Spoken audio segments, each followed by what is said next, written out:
History isn't just a timeline, it's a vault of untold secrets.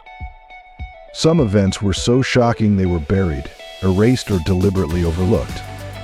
But not today. In this video, we're uncovering 20 astonishing historical facts that challenge everything you thought you knew.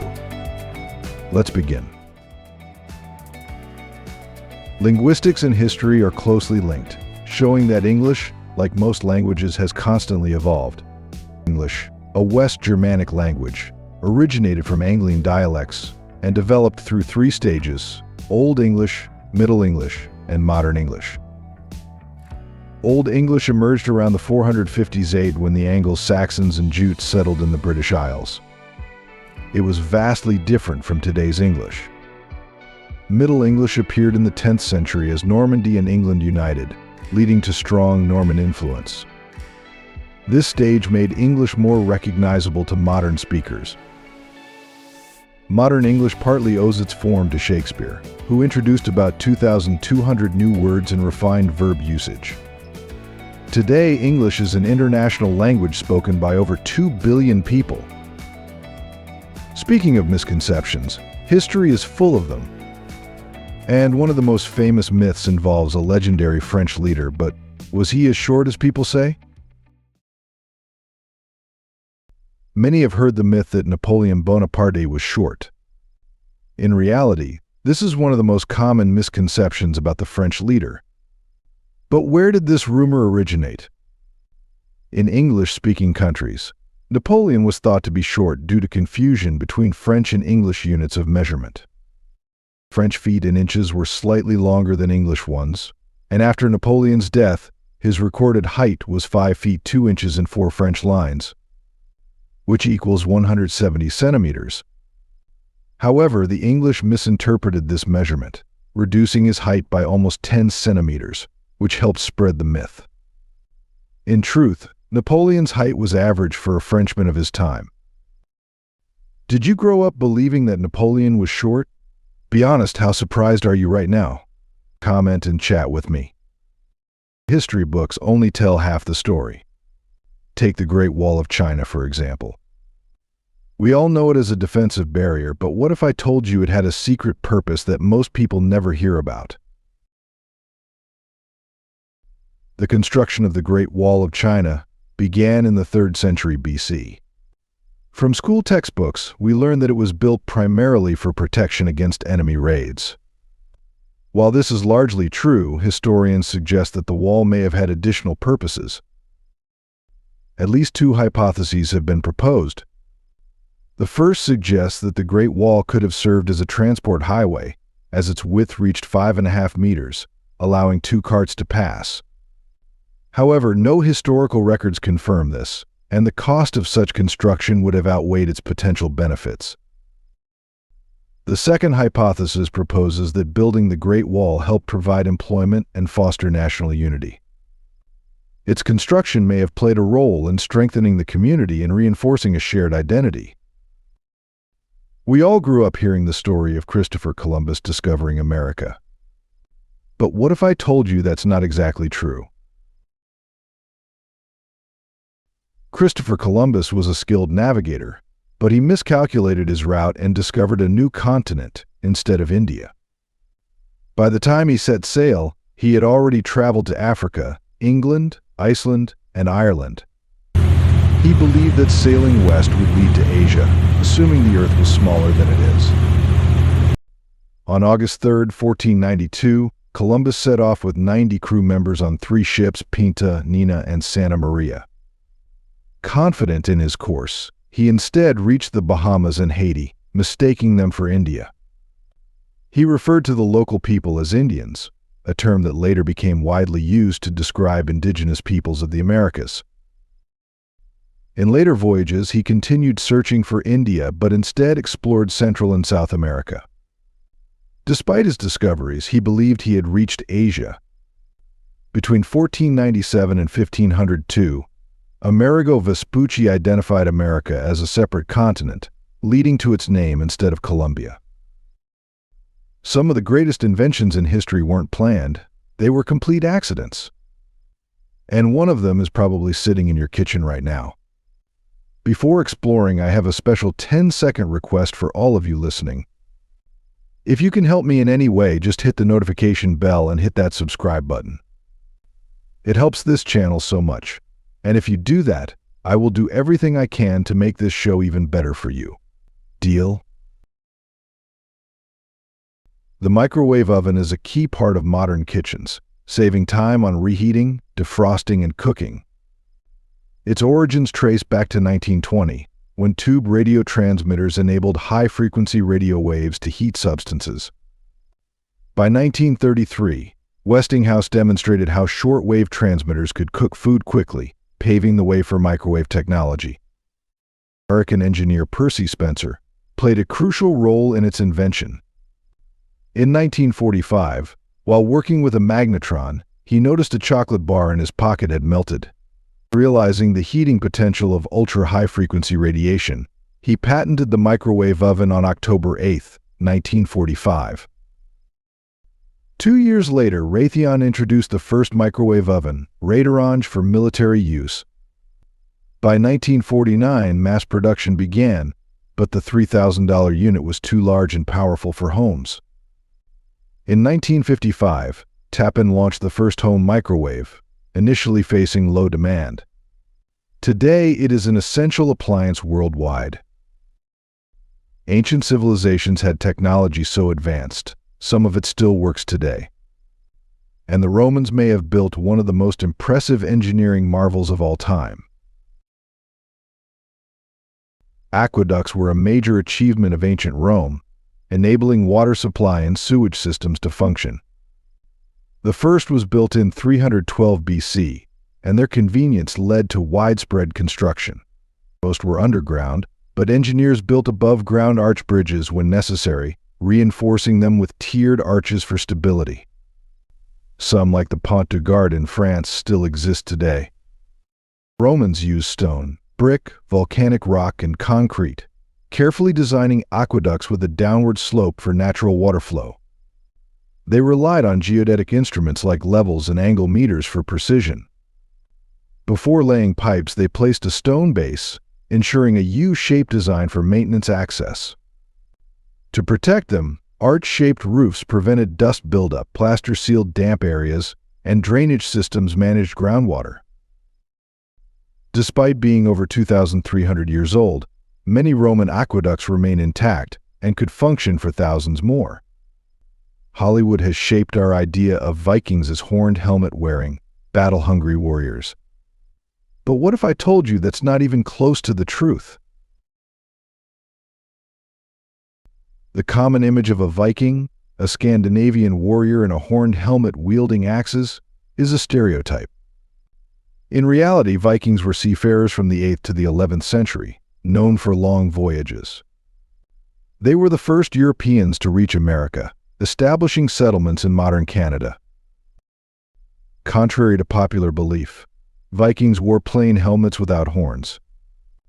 This misconception arose from Wagner's opera The Ring of the Nibelung in 1876. Another myth suggests they had multiple partners, but evidence shows they were loyal to their spouses and often traveled with their families.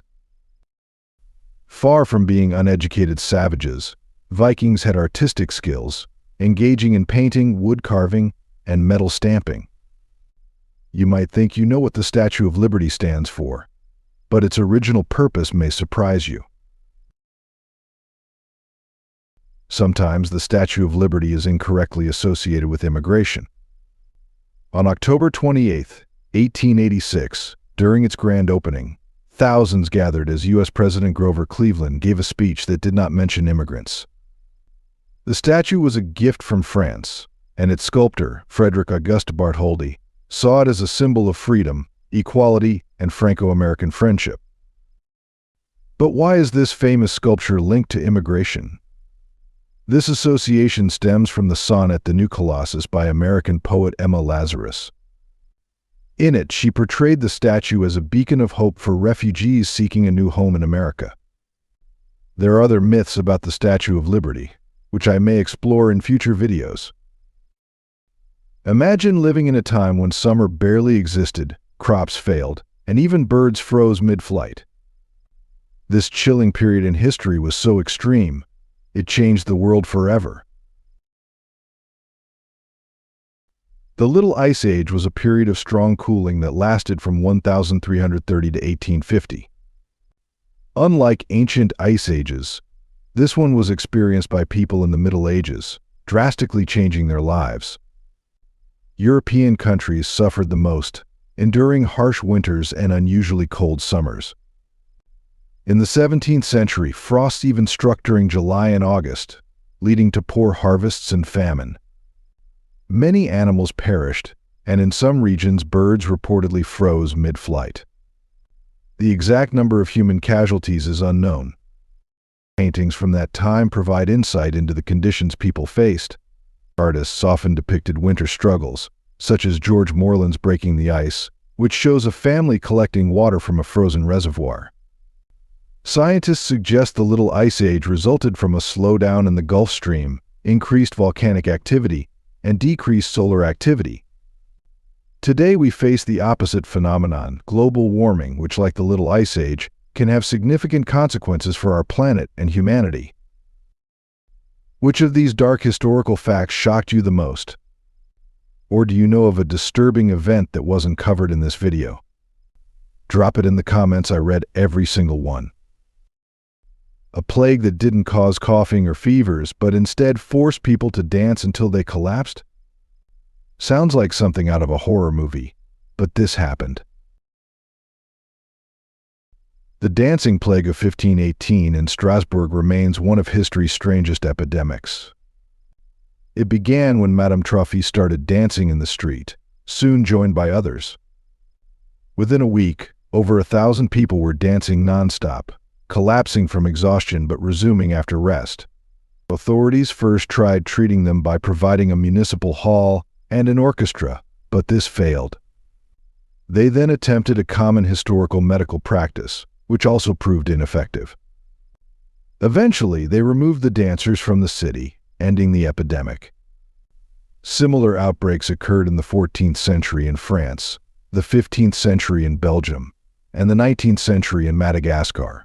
Scientists speculate the cause might have been ergot poisoning, a natural substance that affects cereals.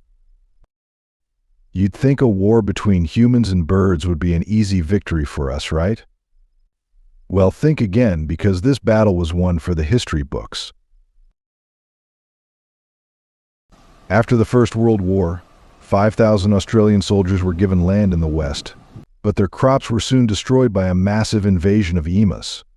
About 20,000 birds trampled fields, broke fences, and depleted water supplies, threatening farmers with starvation. In 1932, authorities launched the Great Emu War to fight back. Equipped with military resources, soldiers set up ambushes, but the emus, fast and travel-savvy in flocks, easily escaped. Despite efforts, only about 1,000 birds were captured in one encounter. Realizing the effort was ineffective, the government withdrew, leaving farmers to manage the issue. This unusual conflict proved that even birds can outsmart humans. Cleopatra is one of history's most famous Egyptian rulers. But what if I told you she wasn't even Egyptian? The last queen of Hellenistic Egypt, Cleopatra VII, remains one of history's most famous rulers.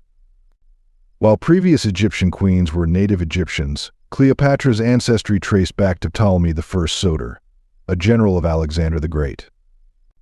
In 325 BC, he was rewarded with rule over Egypt, founding the Ptolemaic dynasty, which governed for 275 years.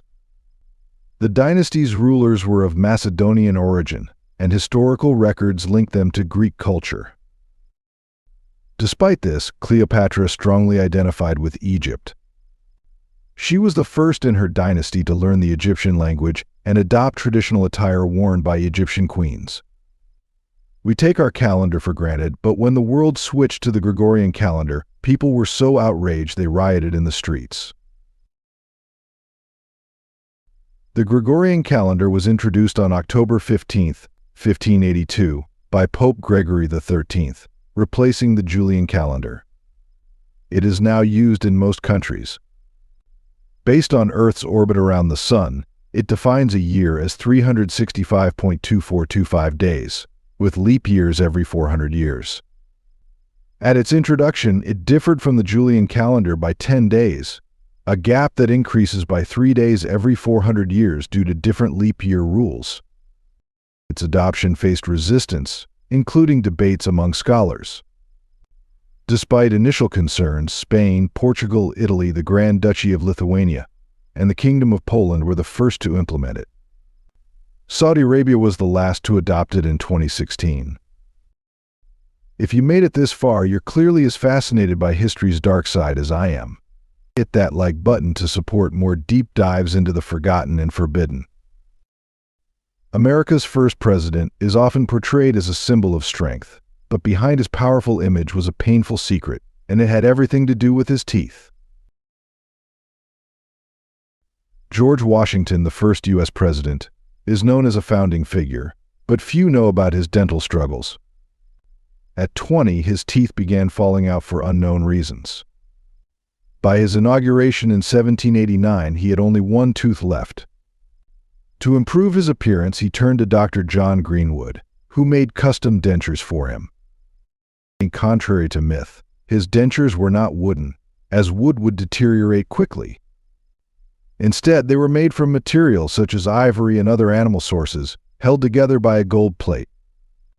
Greenwood crafted 4 sets for Washington, allowing him to speak clearly in public. Copies of his dentures are now displayed in museums in Baltimore and New York. Imagine a place filled with all the lost knowledge of the ancient world. Now, imagine it disappearing forever in a mysterious tragedy that historians still debate today. In 295 BC, Ptolemy I built a research center in Alexandria. His advisor, Demetrius of Phalerum, suggested collecting books to attract scholars.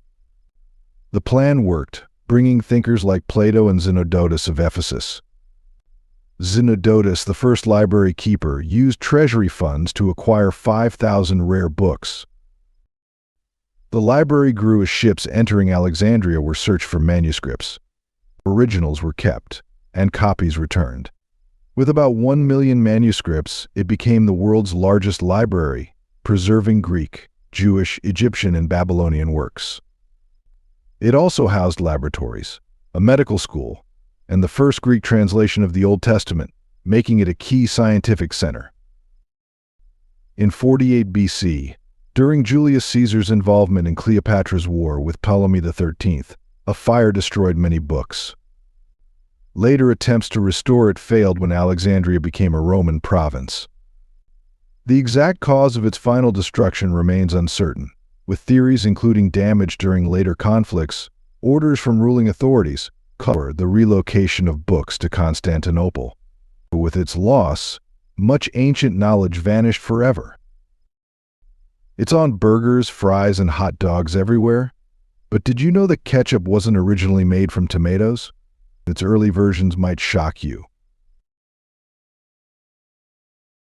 Ketchup is the world's most popular tomato sauce, but it originally had no tomatoes.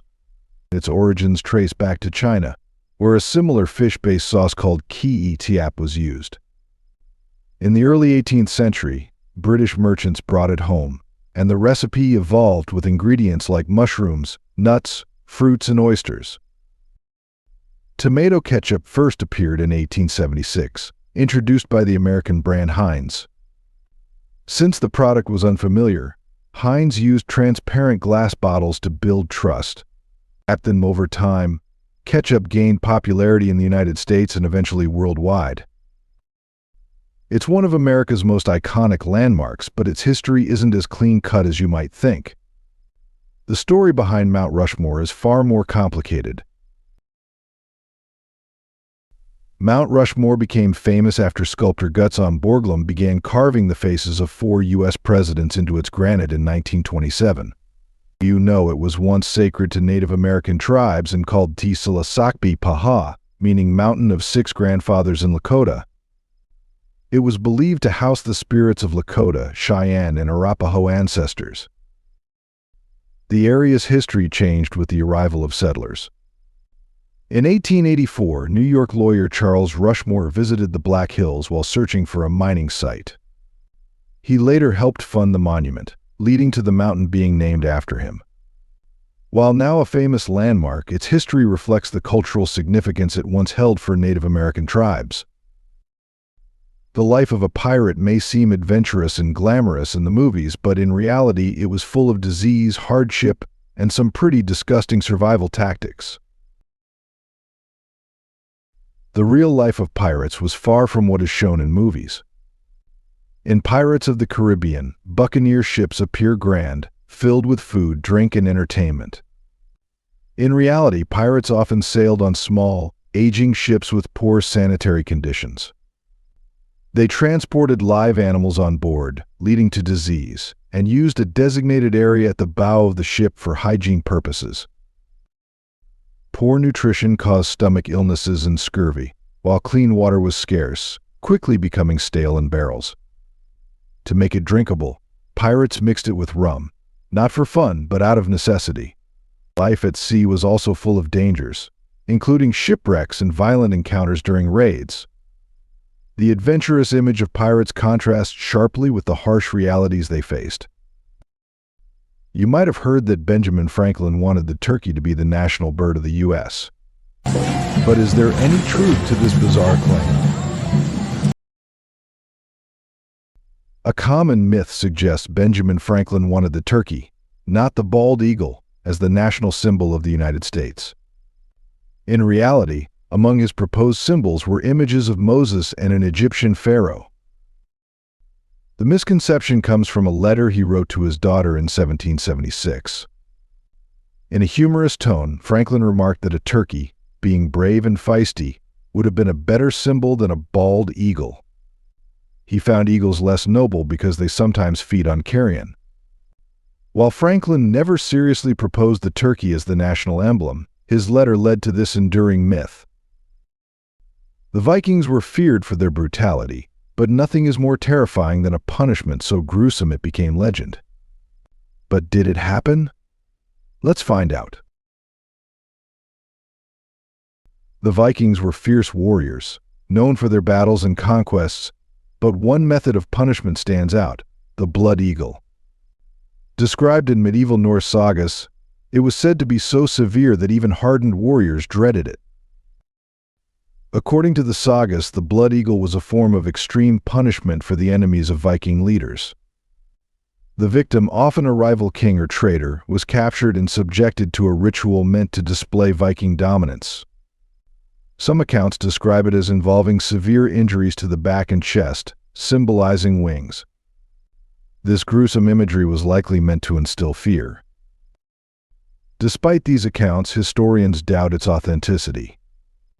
The sagas, written centuries later, often exaggerated events, and no archaeological evidence supports it. Some scholars believe it was poetic rather than a real practice. If it did occur, it was likely rare. Which of these dark historical facts shocked you the most? Or do you know of a disturbing event that wasn't covered in this video? Drop it in the comments. I will read every single one.